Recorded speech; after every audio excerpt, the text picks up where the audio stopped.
Hey everybody, welcome. How you guys doing? We're live on Bethany's Facebook, YouTube page, as well as Periscope. Um, we were talking about finances tonight, and last week we talked about how to make money online. John, we actually did a session on how to sell on eBay, Amazon, Prime, Nice.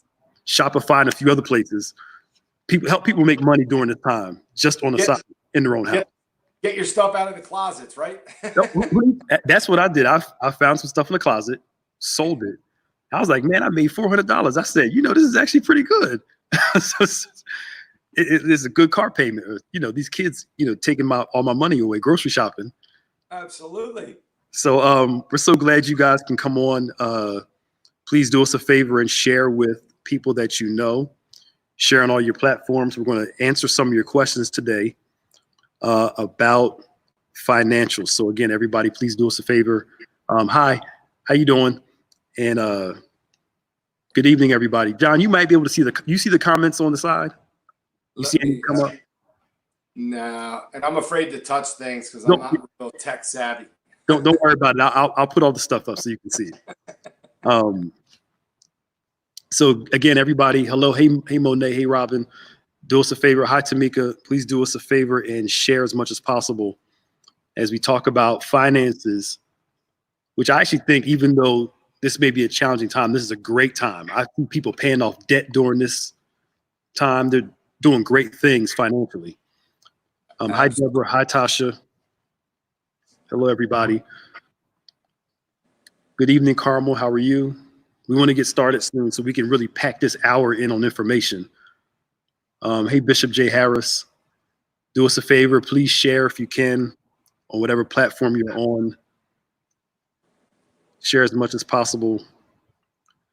We got some good information for you today. So we're glad you guys continue to join us for all of our videos. Good evening, everybody. We miss all of you. We cannot wait to have church back in person again. This is weird. Even though it's working online, it's kind of weird. All right. Yes. Hi, everybody. People are coming in right now. Hello. Hello. Hello.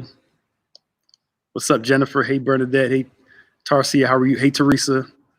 We got people from South Carolina on. Hey, Sister Lois. John, we got people from Vegas come on our videos, South Carolina. Awesome. Love it. A lot in Texas. Love it. Yeah, so you're going to be we want, now that we're doing more virtual stuff, the classes that when you come to the church and do, we may start streaming them online for the world to be able to get information. So you might get some good clients from different states. Hey, Ohio, how you doing? I'm licensed in most states, so that's a good thing. Yeah. Oh, so you have to take a test for every state you're going to. Now, you know what? It's literally, if you have a client in a certain state, like I have clients in Minnesota, Alaska, Hawaii, all over. We just submit for our state license. So it's not a big deal. Okay. Once you get licensed, it's just adding them on. Okay, that's cool. Yeah, because we actually, while you were talking, somebody from Alaska is watching us now. Yep. Georgia, Colorado, Cleveland, Ohio, Philly, of course. Hello. People. I guess some folk on here know you. Jennifer Rayford says hello. Jennifer. Yeah. Miss you. Yeah, Boston's on. We got somebody from London, England on right now too. Maybe we can do some international commerce for some people if possible. Because I have a few questions about. I know a guy who does day trading. Okay. And I've been thinking about studying it, but I'm afraid because I know my temperament. And it depends what day. right. And I know me. I can be a little obsessive and addictive, and I heard it becomes addictive a little bit. Addicted to trading and moving parts around every day, and you absolutely have to have the time to be able to do it. And also have the gut. Let's say you're a day that's down 1,000 points. That's not a fun day to be trading. Oh, absolutely. Because the guy I know, he gets up at 5 o'clock in the morning and he's on was it MSN? Whichever one it is that shows all CNBC, probably. CNBC. I mean, yeah. Yeah. Oh yeah, Latasha, we're going to talk about mutual funds. Okay, so what I want to do is I want to introduce everyone to, if you don't know him, yeah, John, you got Tasha Major says she has to come back and see you after this is over. Who's that? Tasha Major, she said she has to come All back right. and see you. Tasha, John is actually still working right now. He's just working from home. So what I'll do is, John, I'll let you introduce yourself, Okay. and we'll give your information out to everybody. So if they want to reach out to you, they can call you. All right. So this is John Feast, a good friend to Bethany Ministry. So John, just kind of tell people who you are, what you do, and we'll get right into it. Well, I've been so blessed to be a part of the church for, it's got to be close to over almost 20 years now, when I met Bishop Evans in Somerdale, New Jersey. And some of you remember when it was off of Ogden Avenue over there, off the White Horse Pike. And we met Bishop because friends of ours, we were standing for their children as godparents. And we had met Bishop, with the vision that he had. And he and I have grown together. We've done a lot of the various things at the church together, a lot of the finances. I was on point with you on Saturday mornings for a very long time until my daughter started playing soccer in college, and that got more complicated. But I'm with Wells Fargo Advisors in Marlton and also out of Orlando, Florida. It's very easy to get me. I'll give out my email. It's John john.feast@wfa.com. And then our office numbers are 856-988-4266. At this point in time, our phones are all forwarded and ring to us. My assistant, all of us have had to work from home over the last, I guess we're going on 2 months now. But again, it works. It's a little bit different, because I do like to do things in person, as you do, Nick. We do a lot of financial planning. We help people, build, create, preserve wealth. So there's all different aspects when we get into things, depending on what, topic. We can get as simplistic as you'd like, and we can get as complicated as you need. And we help you with, finding the right estate planning attorney, if that's an issue, or, if you need guidance with mortgages and, accountants, we try to help our clients in every way possible to get through situations that we're dealing with right now. That's good. And I appreciate everything, and always, I'm so blessed to be a part of your whole operation. I think you guys just do a great job, and you touch so many lives, and I appreciate everything you do. Good. Yes, sir. I got, for those that don't know, my family, we got our life insurance from John and his daughter Mary. So got us a great deal too. It helps that we're young too, but it was a great deal also. So, life insurance is important. Well, you said your email was john.feast@WFA? Yes, WFA.com. Okay. That stands for Wells Fargo Advisors. Okay. What's the phone number again? 856. Okay. 988. 988. Okay. 4266. 4266. Everybody, I'm putting the email address and the phone number in the comment section. I'll put it up periodically so everybody can make sure they have it. Okay. Cool. So let's rock and roll. The climate that's going on now, the government's passing out stimulus checks. Some people are furloughed. Let's talk about just some basic stuff, some basic budgeting, just in general, but especially in times like this, where the temptation is spend. Groceries cost more. With quarantine, I'm going with these darn kids. I'm going to the grocery store 2-3 times a week. so then again, you might be saving money because you can't go out to eat all the time now.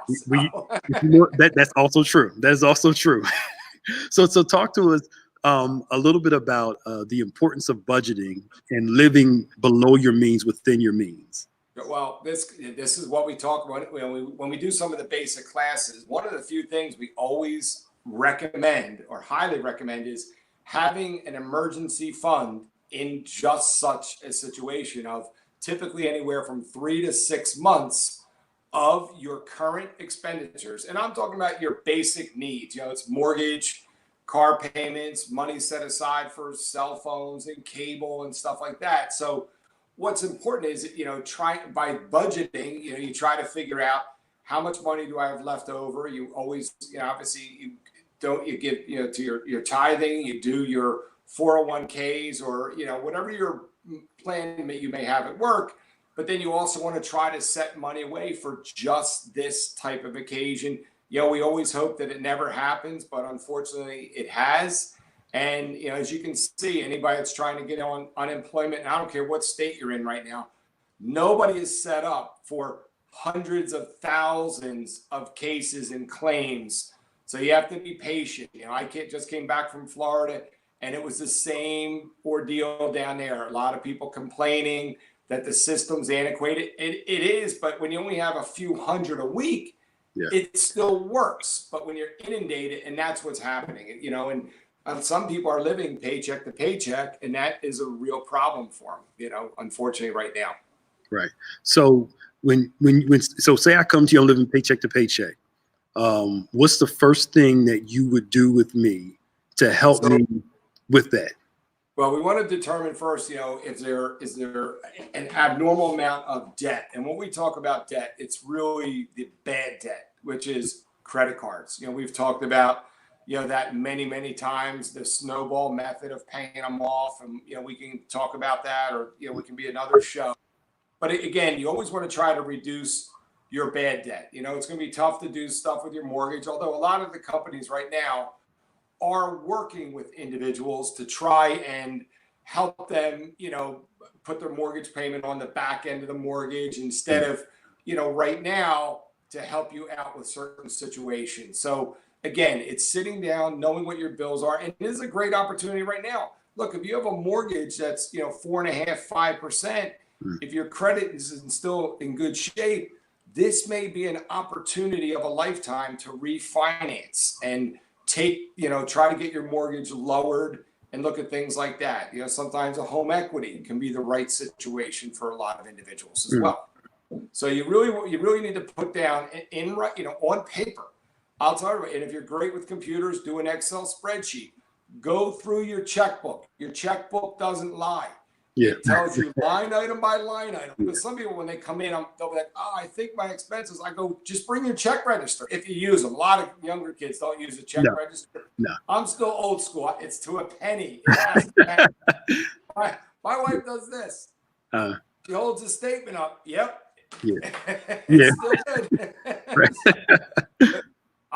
I'm old school, but again, it starts with writing it down. Write down your expenses. And then you try to build a plan. Look, this is going to be a learning, at this point, it's obviously too late for this one to plan for this, but let's plan for the next one. If there's a resurgence with this later in the year or next year or another virus or whatever it may be, we just need to be able to plan for that. You always want to get yourself, 3-4 months minimum in reserves. And that would be something very, very, you don't want to risk that. It could be in a money market or a very, bond fund, something very simple and very liquid to get to. That's good. You brought up something interesting. So it's not just putting that money in a regular savings account. Now, I mean, at this point, let's face it, they're back to zero again. I would say right. You're right. Yeah. There's some short duration bond funds that you could look at, because what you got to watch right now is, even though the rates are low, at some point in the future, we're going to have to pay for all this mess. This stimulus and all this stuff, it doesn't come free. Yep. So at some point, interest rates are going to have to go back up. Although they did come, they did get them all back up, recently, the short-term rates. But as you noticed, interest rates for mortgages still stayed relatively low. They got to around 4.5%, 5% for a very short period. And now they're back down. If you do a jumbo, which is a much larger mortgage, they're in the upper 3s, maybe low 4s. And then for most, normal mortgages, it's about 4.25%, 4.5%. If somebody hears of a better rate, let us know, because I always say the credit unions are great places to go. And sometimes, speaking of that, credit unions can be a great opportunity for a lot of individuals, because sometimes they pay higher rates on different things for people. So is there like a certain ratio? So say I have X amount of dollars in a regular savings account. Okay. Should I take some of that out and put them in a money market account or anything like that? Like, because you're saying don't just put it in a regular savings. Should I have a certain percentage in savings at a bank and another part like in a money market account or something? I would like to see someone always have about 2 months of their bills. So, let's say your bills are 4,000 a month. I'd like to see 8,000 where you could just go to the bank and take care of it or pay your bills. God forbid something happens like we're experiencing right now. Because let's face it, as things start opening back up, many of us that have, or many of us listeners and, people watching and all, if you're furloughed or, unemployed just because your place of business is closed, you may be working again very soon. Right. And you won't really feel too much. But again, those of us that live much, closer, the paycheck to paycheck, this is the situation where it gets very unnerving, where you're not able to pay your rent and therefore the landlord can't make his mortgage payment. I mean, it goes all the way back up, That's good. So I would say about 2 months of your expenses in just a savings account would be ideal, Nick. Okay. That's good. So everybody, y'all hear that? At least 2-3 months savings account in a regular account, savings account. And then just about anything over that, you start putting like money market accounts. Right. Then you start, layering. I always say you want to start with a nice foundation, and that's your fixed income, your money markets. That's your safest of your money. And then as you start getting into the stock market and equities, that's where you start adding on more risk. And we can talk about that later on. But, with the risk comes greater reward over time. Absolutely. So what, for those that don't know, what exactly is a money market account? For those that never heard of it before. So it's a lot of short-term instruments. It's like overnight, trading between the Federal Reserve.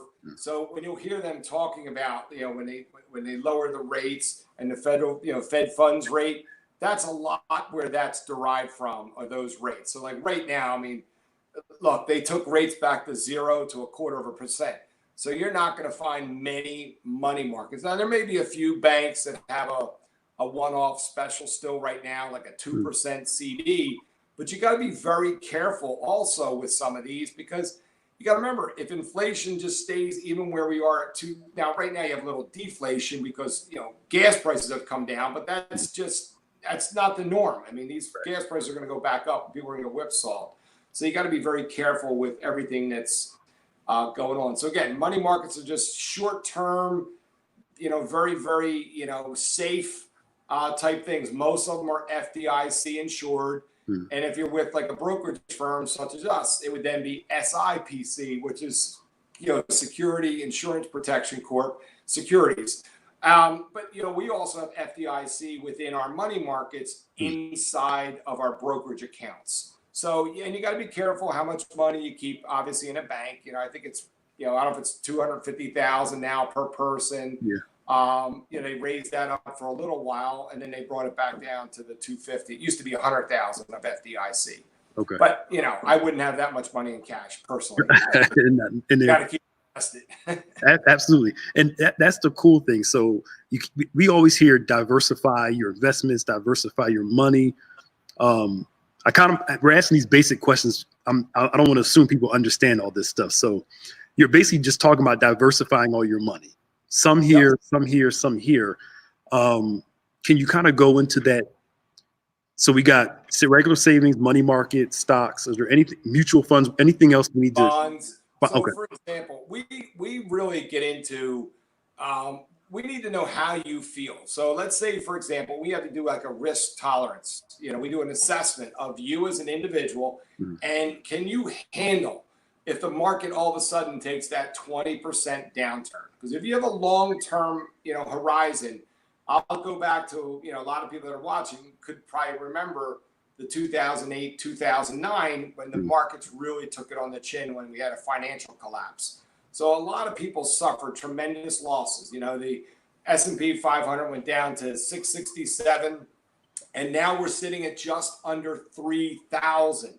So even after the market pulled way back just recently, and March 20th was our low, where it went back down into the low to mid 2000s again, you still now bounce back off the bottom. So when you have a long-term time horizon, this is what we just talk about, when you look at your different asset classes, investments, and equities are broad-based. You could have mutual funds that have just stocks. You could have exchange traded funds or ETFs. Hmm. You can buy just regular individual stocks in companies. And I always say, buy stocks of places you like to go.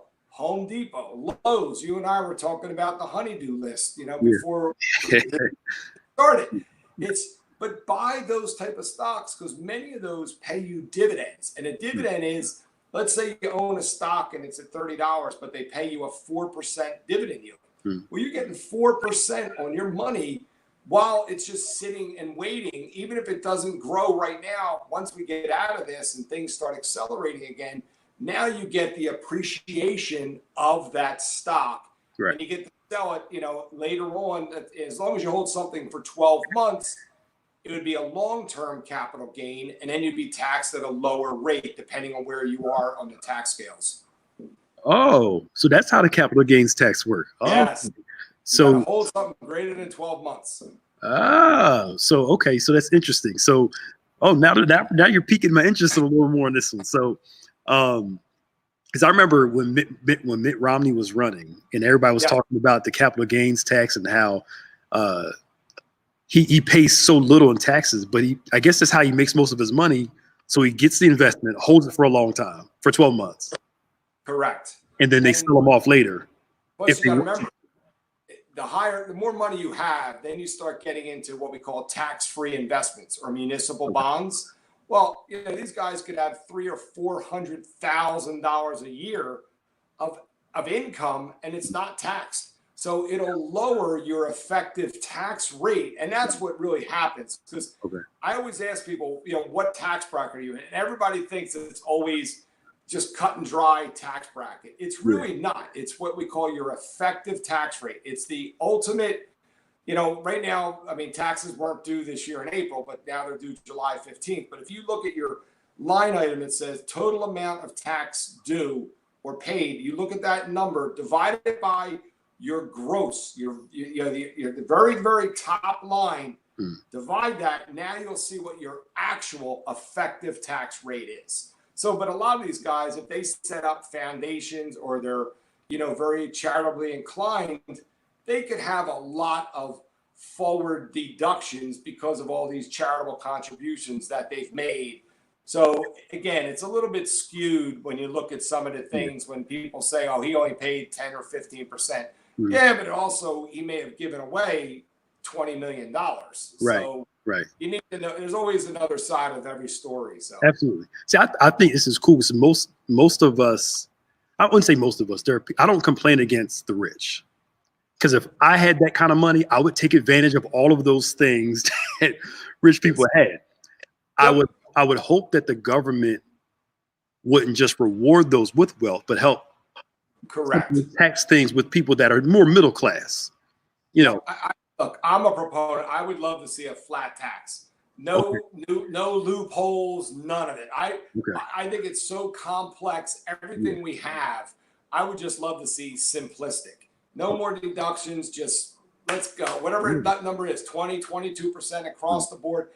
Everybody pays it. So this way, if you have guys making $10 million a year, they're going to pay their fair share because they can't beat that down.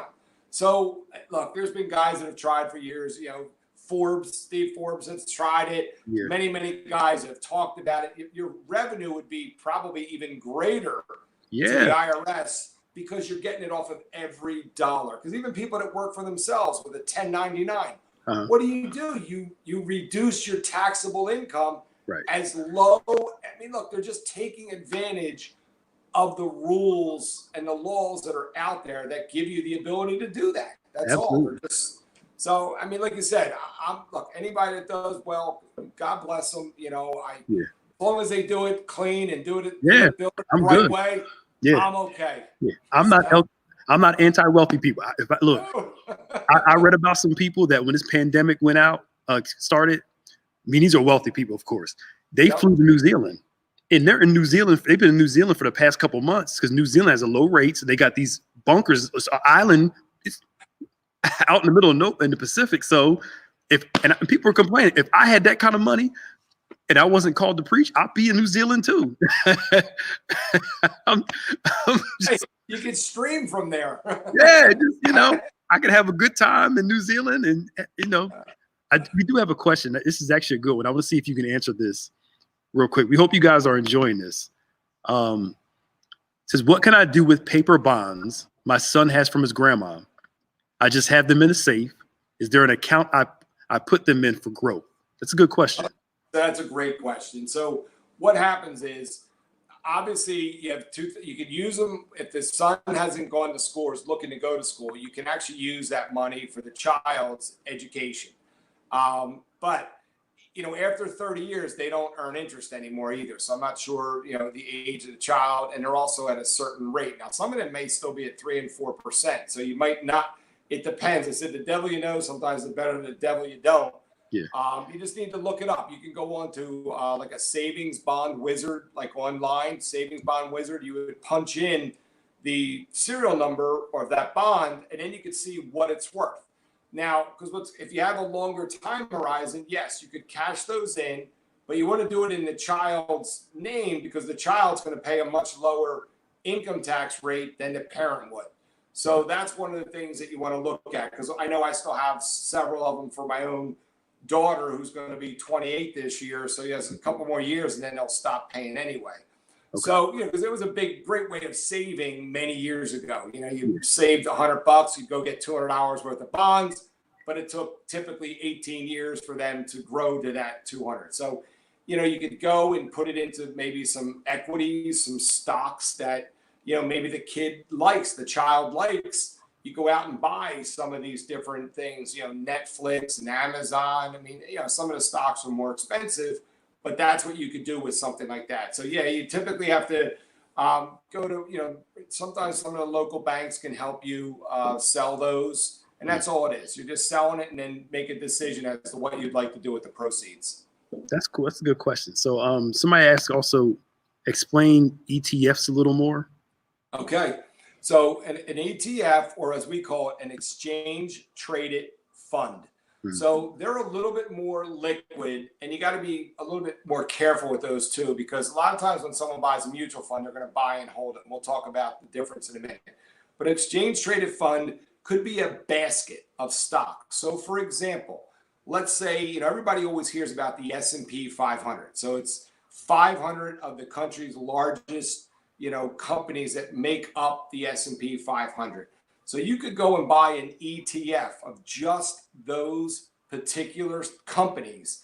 And the symbol is S as in Sam, P as in Paul, Y as in yellow. So spider. So you can go buy that. And that's what we call an exchange traded fund. It's very simple.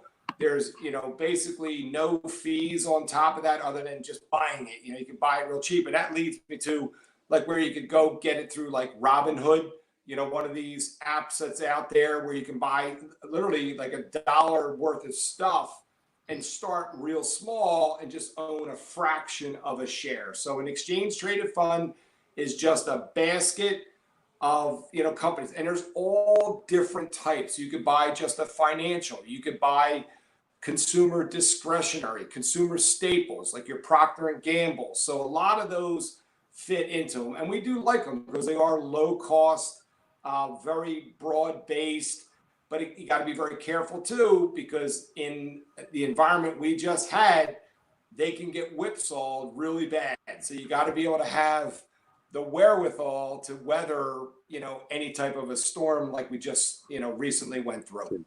That's cool. I was reading a story about this young man who asked his mom to buy some sneakers.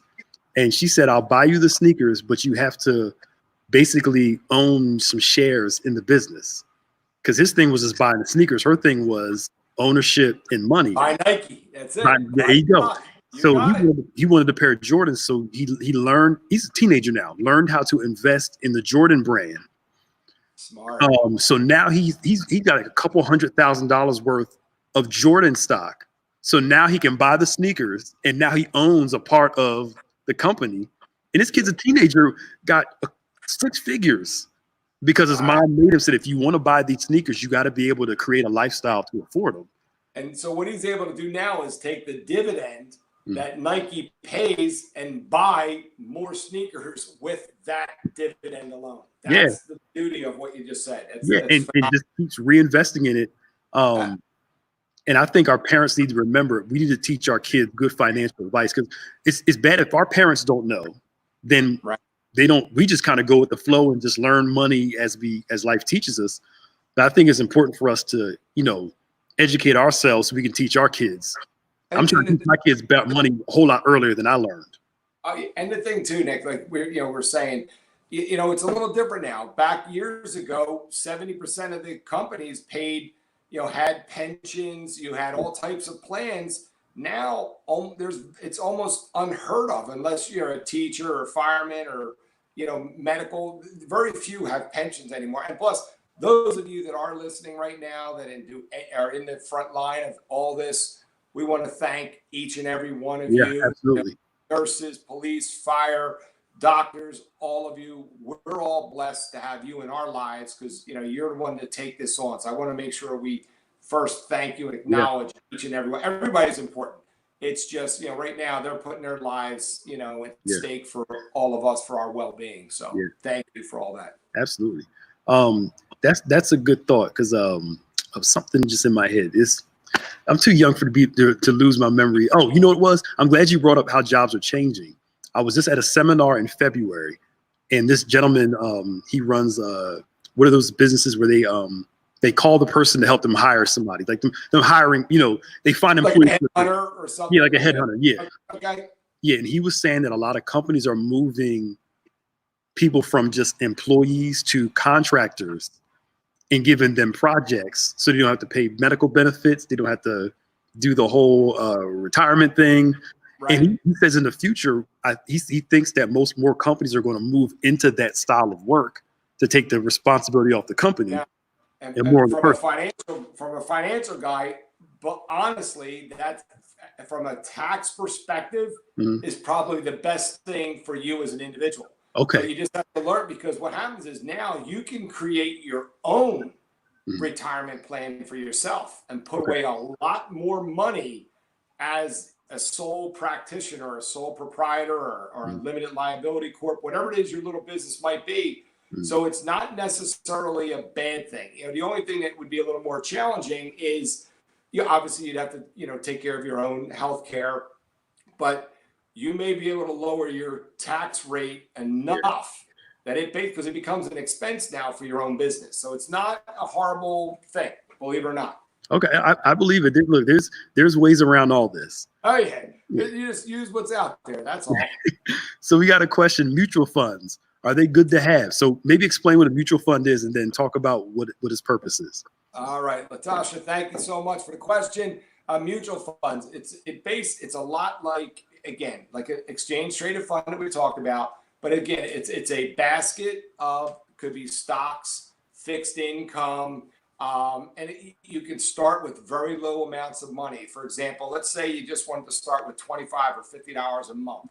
We would probably steer you towards like a Vanguard or Fidelity, where every single month you can just have money going in. And there's usually a manager on the other end. And the way you determine what fund is best for you is when we were talking about earlier, what is your risk tolerance? Like if you can't handle big swings in the market, then you want to have a little bit more in the way of fixed income, because that'll be a lot steadier, except when rates rise. I always say, everything looks like this, looks like a heartbeat or a heart monitor. No matter what you buy, you'll just have less, spikes the more bonds that you own. So a mutual fund is just a broad-based, portfolio, and there's usually a manager or a team of managers, that we use a lot of the American funds, because it's a group. It's like 8 or 9 people that actually manage a piece of the money within that. So it's a great question. Mutual funds is a great way to start out building that solid foundation. As we were talking about, you start there. And I would say, you get the individual stocks as you start building more wealth, and then you start accumulating more and more different companies that you believe in. Okay, that's good. So you mentioned Robinhood. When we talked earlier, we talked about the Acorn app. How do you feel about those? I think there's another one with an M that somebody recommended to me. I can't remember the name of it. Okay. How do you feel about apps like that that help people with investments and those types of? I think it's a great way. You know, the way the Acorn app works is it's basically a debit card on your own, you know, on your own account. So let's just take an example. Let's say you go to the register and it's $4.50. They'll round that up to $5. So that 50 cents gets put into let's call it a separate account for you held within their company. And once it gets to $5, they deposit that into a bank, let's call it for you, you know, into what you choose. And then what you do from there is have it automatically set up to go right into an investment. So they have investment choices within that. So it's a great way of just putting money away without you ever really knowing. You just have to always remember it's going to round up all the time. Yeah. So just check your bank account once in a while. So that can be a great way, a great starter program. But you can also add additional funds to that. It doesn't have to just be what they put in. You know, you can plop in a couple $1,000s, and then as you build it up, then you go and try to, you know, have someone help you and set you up on a right path. And then Robinhood is, again, it's just another app that you go into, and it's for purchasing stocks, ETFs, as we were talking about. You can buy bonds, you can buy individual stocks, and you can buy them, though. You can have as little as $1, so you can buy a fraction of a share. Because most, you know, brokerage firms, it's a little bit harder to buy fractions of shares. So these are some great apps to get people started in the world of investing, and that's what we just encourage it. And then as you start accumulating, you know, 10, 15,000 bucks. Now you start reaching out and start trying to build from there. But I always say, you know, it's always, you know, give first, pay yourself, which is your retirement account, and then make sure you put some money away for this rainy day that we're having right now. And then you start accumulating wealth in other areas. So you got to, I said, you always start crawling, you know, before you can jog, before you can run. It's a marathon. It's not a sprint. You know, I said wealth is created over time, not overnight. Some people it's overnight, but many of us are not, you know, that's not going to happen. So you want to make sure you do the right things. And if you know you're going to come into money, whether it's through a settlement, divorce, death, you always want to sit down with somebody and have a plan in place for when that money comes in. What do I do with it? You know, some people have schools of thought, well, I never had the money anyway, so let me just go blow it. Yeah. Other ones say, look, I never had this. I want to put it away as if I never, ever touched it. So that's, you know, what you'd like to see. Okay. Do you have a preference, Acorn versus Robinhood, or they're both the same, so it doesn't really matter? Yeah, it's a little bit. Robinhood's more for just investing. Okay. Whereas the Acorn is more of a, you know, again, a lot of the younger kids today use debit cards. I'm still old school. I go to the bank, get cash. Yeah. I run out of cash. That means I got to go get more money. So for someone like me, it's passing. But the young kids, they like to use debit cards. Yeah. So I mean, let's say you use it 3-4 times a day. You could potentially have a couple dollars per day.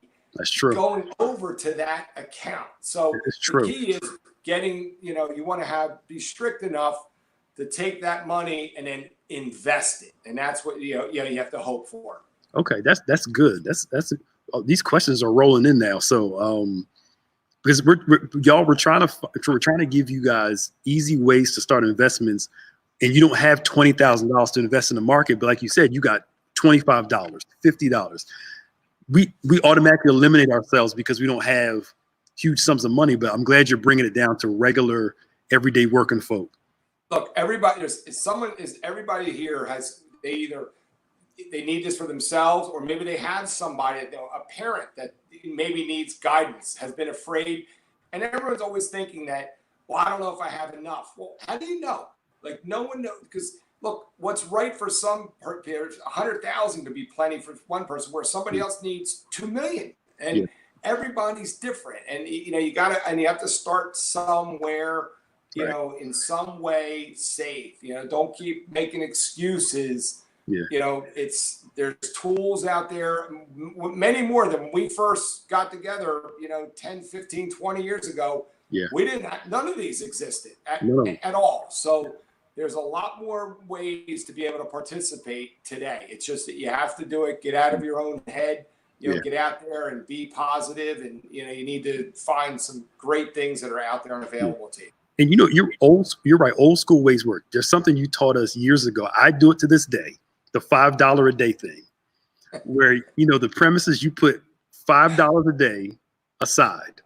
Yep. Somewhere separate. And what I did was I started increasing it.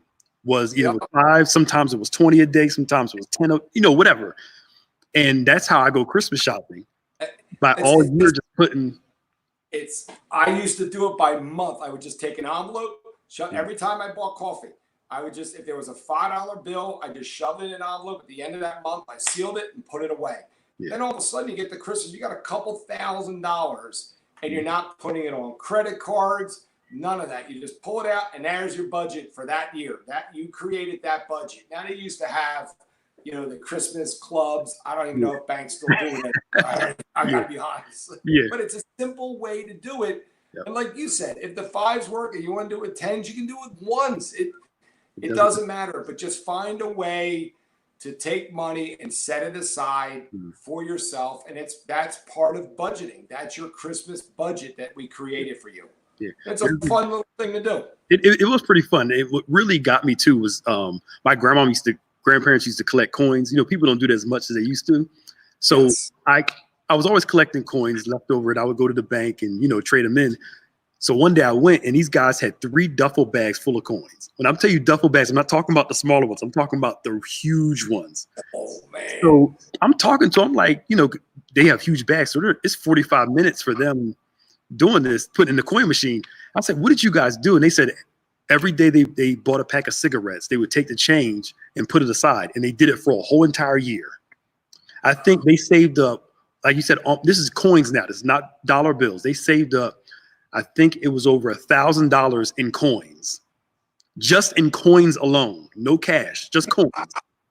And I was like, you know what? I'm gonna try this one time. Not the cigarette buying, but you know the Well, that's the it's funny you're saying the cigarette buying, because I did that one time for, you know, we had some talks in high school to show kids the power of compounding. Yeah. Like just looking at, I mean, that was when cigarettes were $2.50 a pack. Now, I mean, I think they're $7 or $8. Like I watch people buy 2 packs and they're going through a $20 bill, and I'm like, wow. So let's just say you took that $10 per day and put that away for 30 years, you'd have hundreds of thousands of dollars. Yep. Hundreds of thousands, instead of that instant gratification of smoking that thing right now that's going to kill you anyway. Yeah. You could have an unbelievable retirement. And I'm not knocking anybody that smokes. Yeah, no, we're talking about that. Yeah. I'm just saying what's a better use of those funds. I'm telling you, it's like $300,000 or $400,000 by just putting that. Again, at the time it was $300 a month, because that's what you're spending. I mean, now it's even higher. If you do 2 packs a day, do the math. It's massive. How much money you could put away. That's $300 a month times 12. Jeez, I mean, you're literally almost $4,000 over that time period, and invest that. And they don't think of it that way. Like when you're thinking about it, it's only $10. Yeah, but it's $10. If you didn't waste it on that and just focused on putting that away for the next 30 years, the numbers grow exponentially. Because, you know, again, that's the power of compounding. You know, if you're making 7-8% a year, and, you know, every year it starts compounding, your numbers get bigger and bigger. And now all of a sudden you got a couple 100,000 just by getting rid of a bad habit. So it's just a little tidbit. Wow. This is, you know, these questions, we might have to do a part 2 to this, because these questions, we didn't even get to most of the topics, but the questions are rolling in, but it's good though. So a question I get a lot, reverse mortgages. How do you feel about reverse mortgages, especially for the seniors? Sure. Hi, Judy.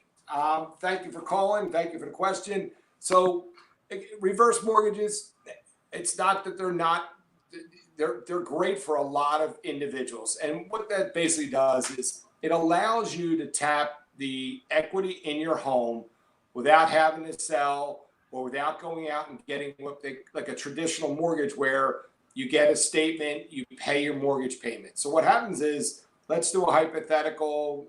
Let's say someone's 70 years old and they have a house worth $500,000, no mortgage, but they don't have a lot of savings either.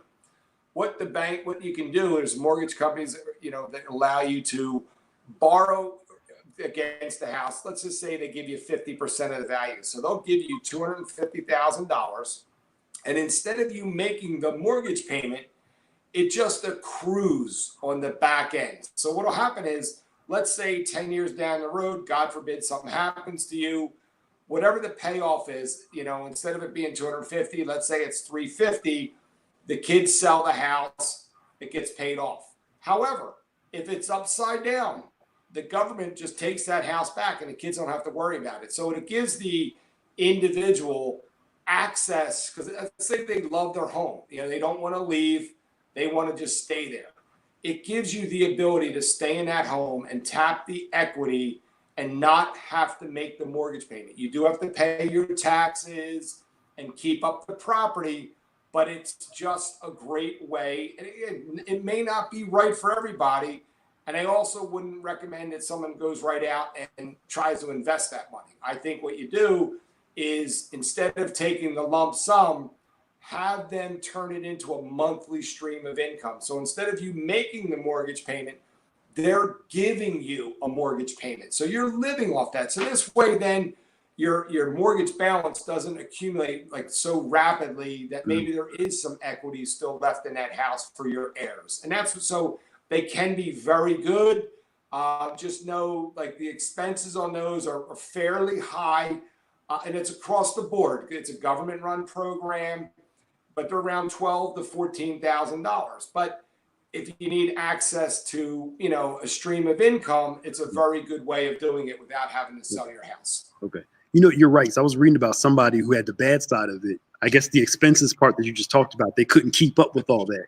And somehow they lost their house. Yep. So it's more of a talk to somebody first before you decide to do see if it's good for that person. Yeah, you got to really understand it. And typically what we'll recommend is, and usually any of the more reputable mortgage places that do them, not only will they have the person, because let's face it, you have to be, and I don't know the exact ages, but I'm going to say it's normally like 62 and above, age 6. So we usually want the children involved as well, so they can help their parents make an intelligent decision together. Because, let's face it, any excess, appreciation is going to go to the children anyway. So you really want the kids involved and make sure, let's face it, in all walks of life, there's always people that try to take advantage of a lot of people. But it's a very good program. If you don't have a lot saved, it's a great way of creating a stream of income for yourself. Good. All right, man. This is something that I've been interested in for a while. A group of us talked about this. Is it a good idea to start an investment group with friends?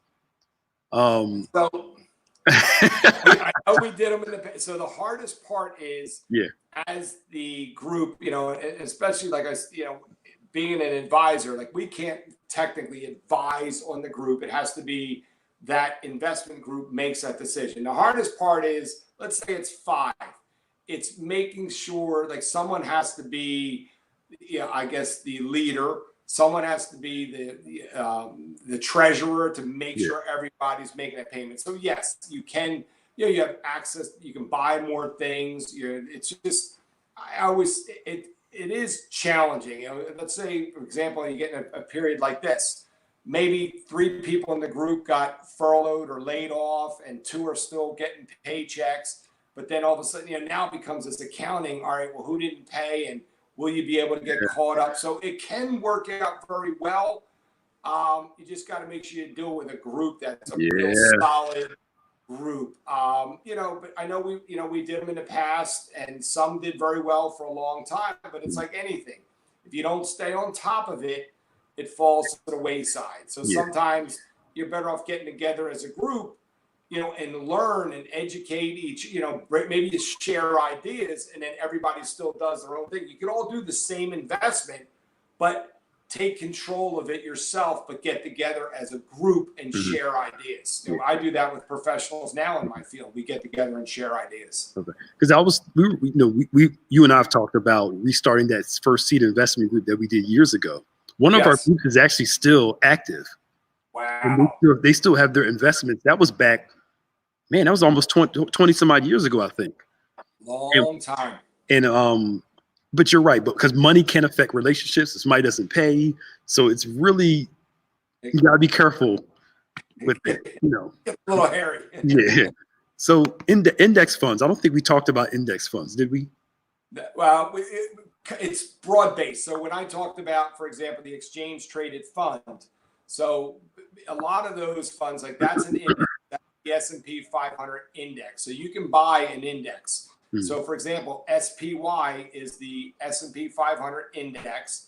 The Dow Jones is DIA, and that's the 30. So I would say if you want to own 30 of the largest companies in the country, you buy the DIA, the diamonds. And again, that's an index. So you can buy a lot of different indexes. You can buy an international index. You can buy a bond index. So it's a great way to invest, especially when you're just starting out, because instead of trying, I would say, look, the Dow is made up of 30 large companies. Well, you don't know which one's going to be the winner. So why not buy a bunch of them? And, you know, this way, if one doesn't work out, like this year, Boeing's having a very tough time. So if you thought Boeing was going to be that winner and end up going the other way, you got to watch. So you're better off buying more, you know, things, and an index is a great way to do it. It's a great question. Good. Another one, would you suggest investing in mutual bonds before starting an IRA or IRA Roth if you already have a 401k?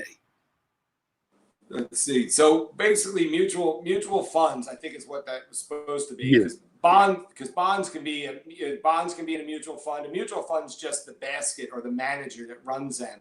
So I always tell people, take advantage of your 401k first. Maximize as much as you can get in there first. That's number one.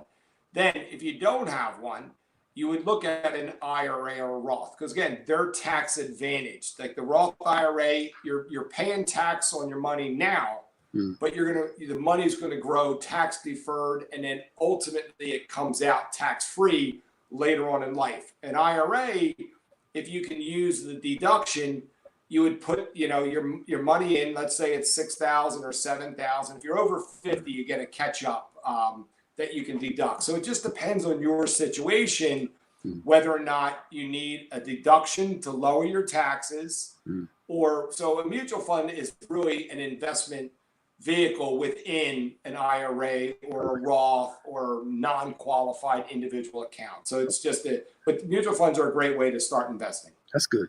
I know, now this is a question I have. Somebody I know, they borrowed against their 401k for a down payment for a house. Okay. And they were saying it to me, and I was like, you know, I mean, I don't think you know better than I do. How do you feel about some people borrowing against their retirement for? We usually discourage from doing that. You know, we don't recommend it, but look, there are times where an opportunity arises to get in to buy a home, and you may not have that down payment.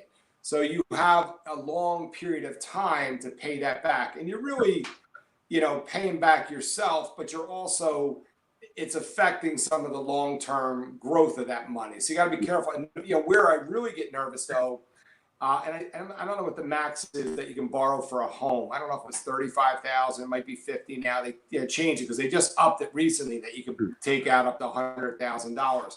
But what you got to worry about is, let's say you leave that employer and you still have a $25,000 loan out there. That becomes taxable immediately.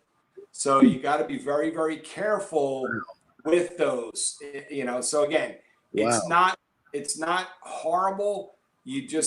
I don't recommend it, but there are certain situations, Nick, where sometimes you may have to do that. So you just got to think it through. What could potentially happen? Because let's face it, a lot of people change jobs today, and as soon as you do that, it's a triggering event, that causes that loan to be called, and most people don't have that money sitting around to pay off. So it will become taxable as ordinary income. So it's something to keep in mind. Wow. Wow. This is a question we get a lot. If you're leaving your job, what would you do with the IRA? Invest it or roll it over into another account? So here's basically what I recommend with that. So let's say you're leaving an employer and you have a 401k or 403b. Yeah, you have options. So if you go to a new employer, a lot of them allow you to roll that money in, but I think it really depends on the plan that you're rolling into. Because if you move it to an IRA, you have a lot more options available to you to choose from. I always say when I sit with somebody, I have thousands of investments available. Whereas in a 401k, many times you may have 20 to 30 different funds. So I think it just depends on your situation. We're dealing with a lot of that right now where people are reaching out to us because they have rollovers. Because let's face it, your largest assets are typically your home and your retirement account. And you just want to do the right thing because if you roll it over, it's a non-taxable event and you'll just pay tax later on in life when you start taking those funds out. Okay, cool. All right, so those of us with young children, don't know if this is covered, but outside of 529 plans for kids, what are other ways to save money for your kids, college, weddings, legacy, etc.? It's a good question. Another great question. I mean, obviously, I love 529 plans. It's a great way to accumulate money for kids. But the limits are pretty high because you can forward gift 5 years. So $15,000 a year times 5 years. You can put $75,000 in today. Wow. So, if you haven't maxed that out yet, then you would continue to fund that. But let's say you're trying to set up different pockets. Years ago, you used to use like the uniform gift to minor accounts or uniform, what we call a transfer to minor. You got to be careful because some states, let's say that child, turns 21 years old, they can come knocking on our door and they can have that money. So it may not work out well. But if you're saving for like weddings and things like that, a lot of times I tell people just set up various buckets of money. You want to set up like an account that might be set up strictly for that. Because that's where you have to start looking at your goals. Short term, anywhere from your 6 to, let's call it 2 or 3 years. Midterm, like 3 to 6 years. And then beyond that, So I always say you kind of want to stage your money into various buckets. And a lot of times, if you put it in the kid's name, obviously it can be theirs. But there are some tax advantages because they're in a lower tax bracket than parents. So that's where some people use the uniform gift to minors. I personally love 529s for the kids because let's say you don't need it and the child, later on, they can take that money out and you'll pay tax on the growth of those funds later on. So it'd be a good way for, kids to buy homes and stuff like that. Okay. We had a question here. I can't find it about trust funds. Okay. So with like, especially with I was talking to my grandma too about this. Actually, this week is funny about estate plans and trust funds and putting out money at certain stages of, 25 they can get this, 30 this, 40 this. How do you feel about all that? Trusts are a great tool. So what that does is it gives you have a plan. You sit down with an estate planning attorney with a lot of these type of situations. But let's say you're and it doesn't have to be millions of dollars. It can be hundreds of thousands. But let's say you want to make sure your child does the right things.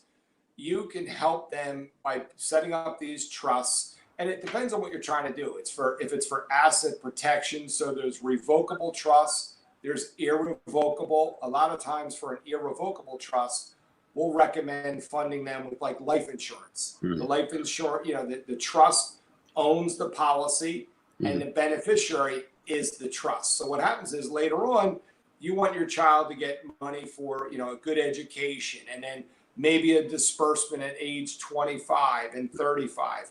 I know for my own daughter, she'd rather have something each year the rest of her life versus milestone payments. So I think it becomes, in families, certain kids may spend like crazy. Yeah. And others maybe favors. And I think, you know, it really depends in each and every family, go right down to the nitty gritty of what's the behavior of your child. And each one could be different. One could be a check every year, and one you may have to wait till they get older and more responsible. So trusts are a great way.